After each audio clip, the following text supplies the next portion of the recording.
har sa ki bir tur si na bi ne man ikhola batale chi teu si tale pa ina ta chuak la ram kal en tir tur lam che panin chuak ro atia tu na kan siang khan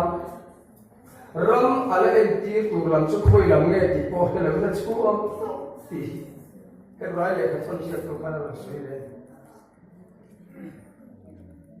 Abraham hilal pa pathian na ko swala in kum som sari pangami ni to a sumpote khosak na rawa hin tang ne thokhat to chon karing ani chunga po thu pol ni to mai thei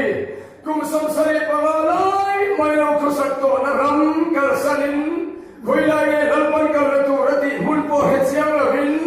an chuak to hi ke chu har sa ka ti ha kan khiat chen ngoi mon zin tur po yan